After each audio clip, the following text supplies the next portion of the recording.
Human body यानी इंसानी शरीर एक कॉम्प्लेक्स और सिस्टमेटिक स्ट्रक्चर है जहाँ सभी ह्यूमन बॉडी ऑर्गन्स, चाहे वो इंटरनल ऑर्गन हो या एक्सटर्नल पार्ट्स, मिलकर हमारे पूरे शरीर को चलाते हैं। पर अब इंटरेस्टिंग बात, आपके शरीर में कुछ ऐसे अंग यानी बॉडी पार्ट्स मौजूद हैं जिनकी इम्पोर्टेंस यानी अहमियत काफ़ी ज़्यादा है। तो इस वीडियो में आप इसी 5 ऑर्गन के बारे में जानोगे। तो स्टार्ट करते हैं आज के इस नए एपिसोड को।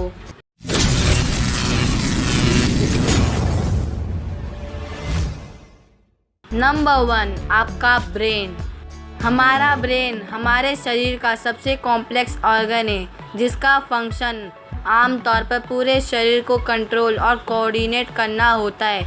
इसके साथ ही इसमें लगभग 15 से 33 बिलियन न्यूरॉन्स होते हैं जो शरीर के सभी प्रोसेसेस यानी प्रक्रिया को कंट्रोल करते हैं। पर अब आप सोच रहे होंगे कि क्या वाकई में इसके बिना हम जिंदा रह भी सकते हैं? इसका जवाब है हाँ। हम अपने दिमाग के काफ़ी बड़े हिस्से के बिना भी जिंदा रह सकते हैं। 2007 की एक स्टडी में एक 44 वर्षीय आदमी में दिमाग में डॉक्टर ने इस बात का पता लगाया था कि ऐसे बिल्कुल संभव है कि हम अपने दिमाग के ब्रेन स्टेम को छोड़कर बाकी किसी भी हिस्से के बिना एक नॉर्मल लाइफ जी सकते हैं। हमारे ब्रेन का मेन फंक्शन इसके पूरे हिस्से से ही संभव होता है, जिसका मतलब ये है कि अगर किसी इंसान का कुछ दिमागी हिस्सा काम करना बंद भी कर दे तो डॉक्टर उसे सर्जरी द्वारा हटा भी सकते हैं। इसके साथ ही कुछ केसेस में लोगों को सीजर्स यानी दौरा जब पड़ता है या उनका आधा दिमाग ओवरसाइज हो जाता है तो उस दौरान उनका हाफ ब्रेन यानी आधा दिमाग हटा दिया जाता है। इस सर्जरी को हेमिस्फीयरटॉमी कहते हैं, जो डॉक्टर तभी रिकमेंड करते हैं जब उनके पास कोई और ऑप्शन नहीं बचता, क्योंकि इसमें रिस्क काफ़ी होता है। सर्जरी के बाद इंसान के शरीर में कुछ हद तक पैरालिसिस हो सकता है, जिसे समय रहते कंट्रोल किया जा सकता है और ऐसे इंसान के लिए एक नॉर्मल लाइफ जीना भी पॉसिबल है। सेकंड, आपका पेट। दोस्तों, क्या आपको पता है कि आप अपने पेट के बिना भी जिंदा रह सकते हो? हैरानी तो ज़रूर हो रही होगी कि जो पेट हमारे खाने को स्टोर करता है, एसिड और एंजाइम को प्रोड्यूस करके हार्मफुल बैक्टीरिया को, माइक्रोब को ख़त्म करता है, डाइजेस्टिव सिस्टम को कंट्रोल करता है, भला उसके बिना हम जिंदा भी रह सकते हैं? आखिर क्या होगा हमारे खाने का? ऐसा अक्सर होता है कि जब किसी इंसान को स्टमक डिजीज़ या उसके पेट का कुछ हिस्सा डैमेज हो जाता है तो डॉक्टर उसके पेट का डैमेज पार्ट रिमूव यानी निकाल देते हैं। पर जब किसी को हेरिडिटरी डिफ्यूज गैस्ट्रिक कैंसर जैसे समस्या आ जाती है तो डॉक्टर को सर्जरी द्वारा उस इंसान का पूरा पेट या स्टमक रिमूव करना पड़ता है। इस प्रक्रिया या प्रोसीजर को टोटल गैस्ट्रेक्टोमी कहते हैं, जिसके दौरान पेट को निकालने के बाद एसोफेगस, जिसे फूड पाइप भी कहते हैं, उसे डॉक्टर डायरेक्टली स्मॉल इंटेस्टाइन से कनेक्ट कर देते हैं जिससे डाइजेशन कंप्लीट हो सके।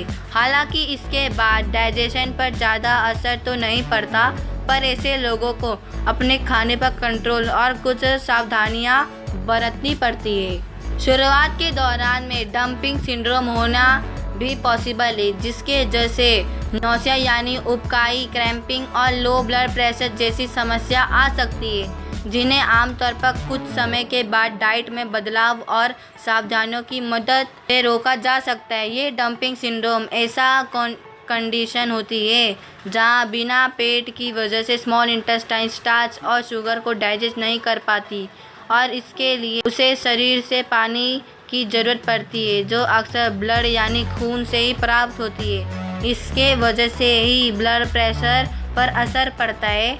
आमतौर पर 1 से 2 साल तक के समय में जिन लोगों का टोटल गैस्ट्रेक्टोमी द्वारा पेट निकाल लिया जाता है वापस अपनी नॉर्मल लाइफ जीने लगते हैं। Number 3, liver. हमारी लंग्स यानी फेफड़े रेस्पिरेटरी सिस्टम और ब्रीथिंग में एक अहम भूमिका निभाते हैं, जहां ये एटमॉस्फेयर में मौजूद ऑक्सीजन को ब्लड स्ट्रीम में भेजते हैं और शरीर से कार्बन डाइऑक्साइड भी निकालते हैं। यानी यही एकमात्र ऐसे ह्यूमन बॉडी ऑर्गन है जो हमारे शरीर में ऑक्सीजन को भेजकर हमें जीवित रखते हैं, जो कि वाकई में एक बेहद महत्वपूर्ण बात है।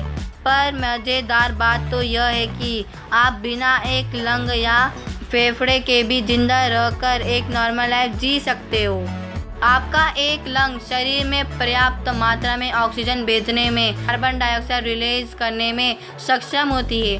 अक्सर ऐसा होता है कि जब किसी इंसान के लंग टिश्यू कैंसर, ट्रॉमा या पल्मोनरी ट्यूबरकुलोसिस की वजह से डैमेज हो जाते हैं तो डॉक्टर न्यूमोनेक्टोमी नामक सर्जरी के द्वारा उस इंसान की एक पूरी अफेक्टेड लंग यानी खराब फेफड़े को शरीर से हटा देते हैं। इस सर्जरी के बाद शरीर के कुछ अंग शिफ्ट तो होते ही हैं, साथ ही बची हुई लंग भी एक्सपांड हो जाती है, जहां लंग में मौजूद एल्वियोली ज़्यादा से ज़्यादा एयर को एक्सचेंज करने की कोशिश करते हैं। हालांकि ये सर्जरी काफ़ी रिस्की ज़रूर है, पर इसके हो जाने के बाद आपके रेस्पिरेटरी सिस्टम और ब्रीथिंग प्रोसेस में चेंजेस तो आते ही हैं और डॉक्टर भी कोई ज़्यादा परिश्रम वाला काम करने से मना भी करते हैं। पर आमतौर पर जिन इंसानों में ये सर्जरी सक्सेसफुल हो जाती है उन्हें 1 से 2 महीने के बाद सभी प्रकार की नॉर्मल एक्टिविटीज़ करने में दिक्कत नहीं होती। Number 4, liver. दोस्तों, इस ह्यूमन बॉडी ऑर्गन की खास बात जो इसे अदर बॉडी ऑर्गन से अलग बनाती है वो है इसकी रीजनरेटिव एबिलिटी, यानी वापस से उगने या पुनः उत्पन्न होने की योग्यता। लगभग 25% तक मौजूद लीवर टिश्यू इससे पूरी तरह से विकसित करने में सक्षम होते हैं, यानी आप इसका आधे से ज़्यादा हिस्सा किसी ज़रूरतमंद इंसान को डोनेट कर सकते हैं। आमतौर पर हमारा लीवर ब्लड को फिल्टर करने के लिए, केमिकल को डिटॉक्सिफाई यानी रासायनिक तत्व के असर को कम करने के लिए, प्रोटीन और ड्रग को मेटाबोलाइज करने के लिए इस्तेमाल होता है। पर कुछ लीवर डिजीज़ लाइक हेपेटाइटिस की वजह से जब किसी का लीवर डैमेज हो जाता है तो डॉक्टर्स लीवर ट्रांसप्लांट की मदद से किसी दूसरे इंसान के लीवर का कुछ हिस्सा उस इंसान में ट्रांसफ़र कर देते हैं, जो आगे चलकर लगभग 1 साल के अंदर पूरा विकसित हो जाता है। यानी लीवर देने वाला और लीवर लेने वाला दोनों में ही पूरा लीवर डेवलप हो जाता है। और दोस्तों, यही वजह है कि ऑर्गन डोनेशन में लीवर डोनेट करना इंसानों के लिए कोई खतरे वाली बात नहीं होती। Number 5, kidney. बॉडी में वेस्ट प्रोडक्ट को रिमूव करना, इलेक्ट्रोलाइट लेवल को बैलेंस करना और ब्लड प्रेशर को रेगुलेट करना हमारी किडनी के कुछ मेजर फंक्शन होते हैं। पर मज़ेदार बात तो यह है कि कुछ इंसान जो केवल एक किडनी के साथ ही पैदा होते हैं या जिनकी एक किडनी अगर फेल भी हो जाती है तो वो एक हेल्दी और नॉर्मल लाइफ आराम से बिता सकते हैं। नॉर्मली हमारी दोनों किडनी एक दिन में लगभग 150 लीटर ब्लड फिल्टर करती है, जो लगभग 1.5 लीटर तक यूरिन प्रोड्यूस करती है। पर अगर आपके शरीर से एक किडनी निकाल भी लिया जाए, इस प्रक्रिया पर कोई प्रभाव नहीं पड़ता, क्योंकि बची हुई किडनी के नेफ्रॉन्स ज़्यादा से ज़्यादा ब्लड फिल्टर करने में सक्षम होते हैं। यानी आपकी एक किडनी उतनी ही इफ़ेक्टिव है जितनी आपकी दोनों किडनी। और यही वजह है कि अक्सर लोग आईफोन जैसी चीज़ों के लिए एक किडनी बेचने में हिचकिचाते नहीं। तो यार, वीडियो कैसी लगी नीचे कमेंट बॉक्स में ज़रूर बताना। वीडियो अच्छी लगी है तो लाइक शेयर ज़रूर करना, और ये भी चैनल पे नए आए तो चैनल को सब्सक्राइब कर देना, उस नोटिफिकेशन बेल को भी ज़रूर ऑन कर लेना ताकि आपको मेरे वीडियो के नोटिफिकेशन अपलोड होते ही मिल जाए। और अभी मैं इंस्टाग्राम, फेसबुक, ट्विटर पे भी आया हूँ, तो उसमें मेरे को फॉलो आप कर सकते। लिंक वीडियो के नीचे डिस्क्रिप्शन में दिया हुआ है। Thanks for watching.